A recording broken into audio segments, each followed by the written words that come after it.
Hey everybody, welcome back to Film with the Tales of Scripture. I'm Nick, and this is Shara. And we're wearing new t-shirts. We made these. Aren't they awesome? Yeah, Sling, well, she made them. I kind of just made them with her. But anyway. If you don't know, go to www.slang-dragons.com and you can check out the blog. Nothing, because that's not our website. It's slang-dragons.com. Not hashtag. Silly baby. She's silly, huh? That's why I married her. It makes me laugh. If you go to slang-dragons.com, you'll find nothing. Nothing from us anyway. I don't know what's there. You can't even hashtag Be careful. on the website, so Huh. at least I don't think so.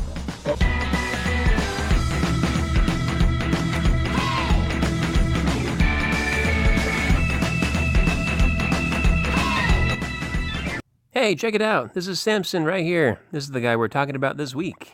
He's been hiding in our intro the whole time. Okay, back to the music.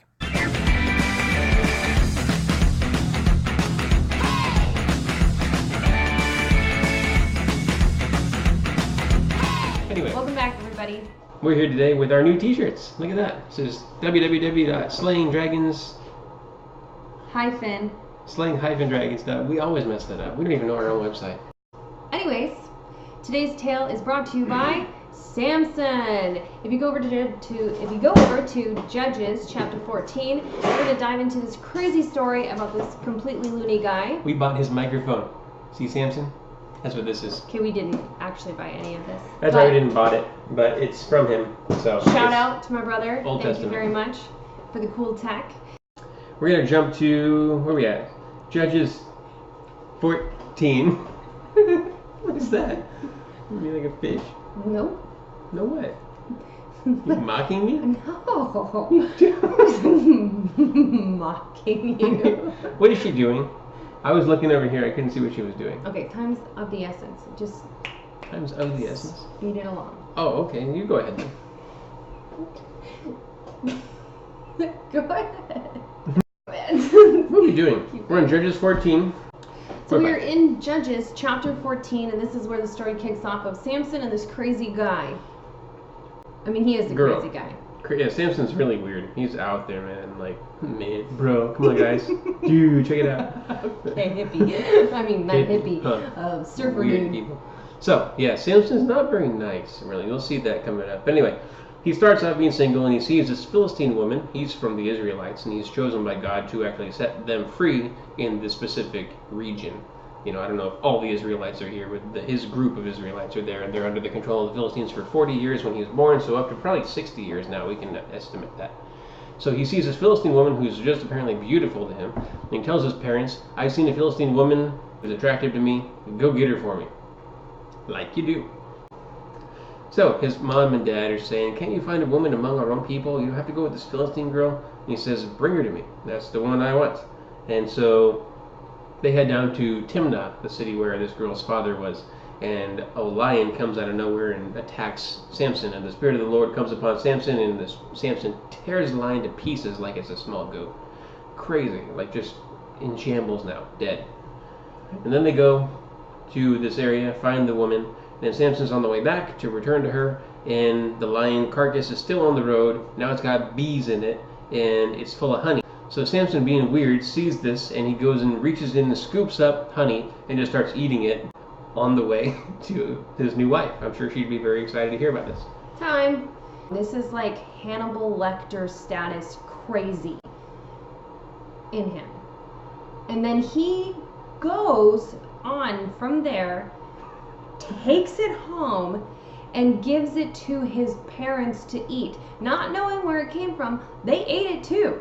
This nasty, decaying-filled bacterial, that's just disgusting. I wouldn't try it. When you find roadkill and there's popcorn inside, you don't start eating it. You just leave it alone. Yeah, gross. Yeah, and it gets worse too. So they go up and they're having this big feast now because there's a marriage going on and a wedding, whatever else. They don't really talk much about that. But the Philistines brought 30 men to accompany Samson to this feast that they're going to have for 7 days. And Samson says, I've got a riddle for you. Just being weird, trying to puff up his ego probably. He was inflating his ego on purpose. We think so anyway. It kind of, you can tell by what happens after that. So he says, if you can't solve my riddle in 30 days or in 7 days, you'll give me 30 linen garments and 30 changes of clothes. But if you can solve it, I'll give those things to you. So they make this deal, saying, yeah, tell us your riddle. And he says, out of the eater came something to eat. Out of the strong came something sweet. And that's it. So clearly they don't have a clue what's going on. After 3 days, they still don't have any idea. On the 4th day, they go up to his wife and say, look, Samson's got this riddle thing. We're going to be men of our integrity, I suppose, and pay him. So you got to figure out what the riddle is and get back to us. So press him. So she goes to him, crying and bawling. I guess it's the same thing. And she says, how could you? How could you tell them about this riddle and you didn't even tell me the answer? How dare you? Do you hate me? Yeah, you don't love me. You don't love me. It was probably like that too, because it says she cried till the end of the feast, which was several more days. Just crying. Whatever. So, he caves in after he tells her, look, I haven't even told my parents the answer to the riddle. Should I tell you? She keeps pressing, and he caves in. And then she goes apparently and tells the Philistines, and they come back and say, well, what is sweeter than honey, and what's stronger than a lion? And he gets all mad and says, well, if you hadn't messed with my heifer, my cow, my wife, he says, if you hadn't messed with my cow, then you wouldn't have known the answer to my riddle. So he storms off to the neighboring city called Ashkelon, and kills 30 men from that area and takes their clothes and gives them their clothes as their bartering tool for this bet he lost with the Philistines. And then on top of it, at the end of Judges 14, he gives his wife away to one of the men in his group. So they don't even want you anymore. He's so angry, he's like, I'm done with you. Yeah, he's just not very nice. So, Judges 15, story continues. He goes back recently, or I guess later on during the wheat harvest is what it says, to go to his wife and, be married, like you do, and go into his wife anyway. And her father even says, I thought you hated her, so I gave her to one of the men in the company, and now that that's a done deal, what about my other daughter over here? She's beautiful too, right? Trying to just quell the situation, make everything calm and peaceful. And Samson freaks out. He finds and catches 300 foxes and ties them in pairs, tail to tail. Then takes a torch and lights their tails on fire and sets them running through the grain fields and the vineyards and the standing grain and the olive groves of the Philistines. This guy has the classic signs of seriously a pathological, what do they call that? Killer, like an actual serial killer. Oh, he's nuts. He eats honey from an animal that he ripped to pieces, and then he burns animals alive. So if he were alive today, he would definitely be in a straitjacket. In a straitjacket. So if you ever think God can't use you, look at Samson. Because Samson was a chosen person by God to set the Israelites free from the Philistines' rule in this specific time frame.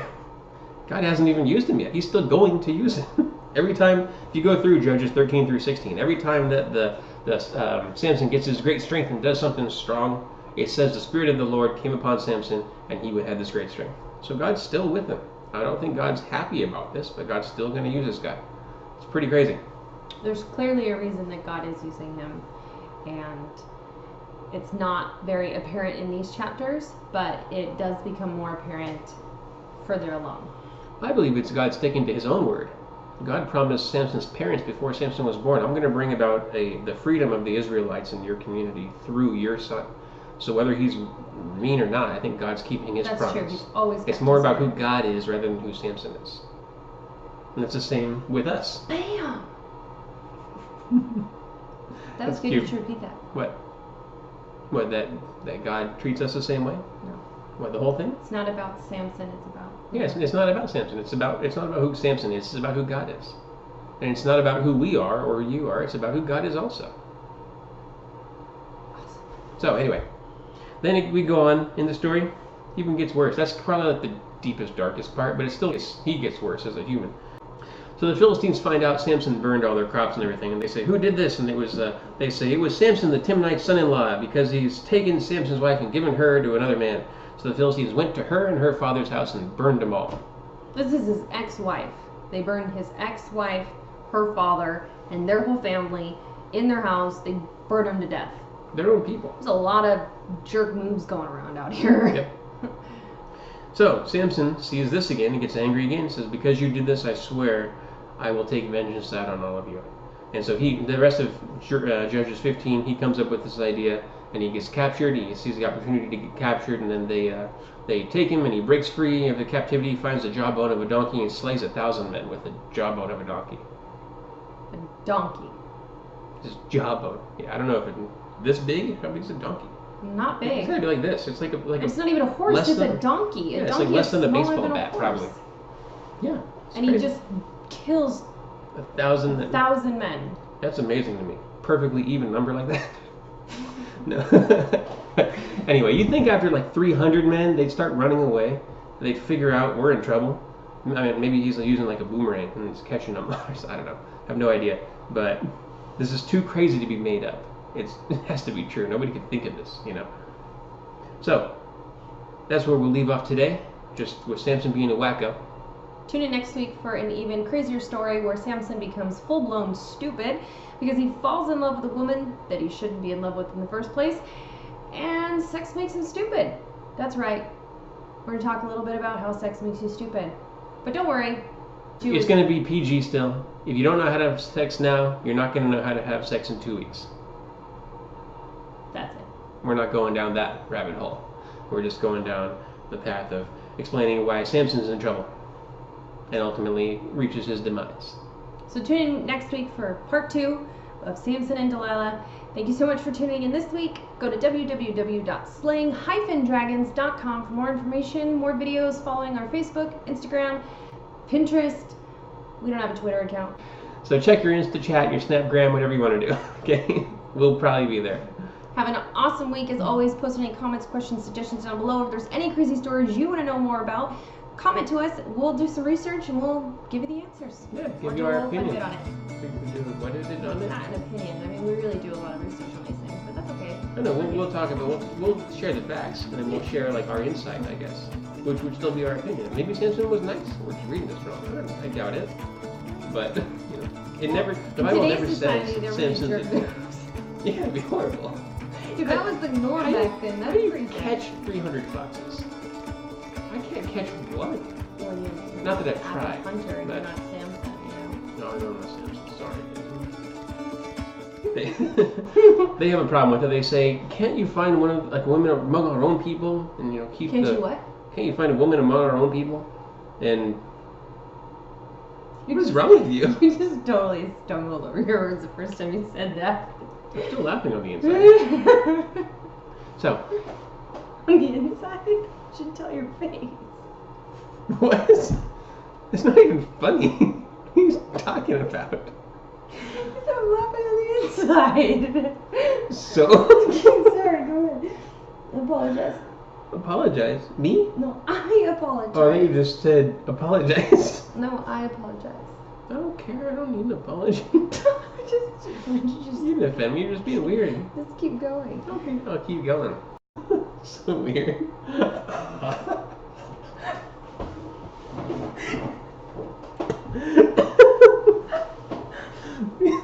My Aquaman.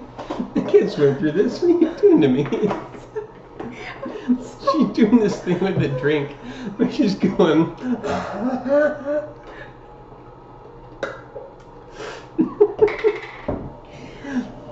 She tries to drown. She tries to drown me when I'm making fun of her.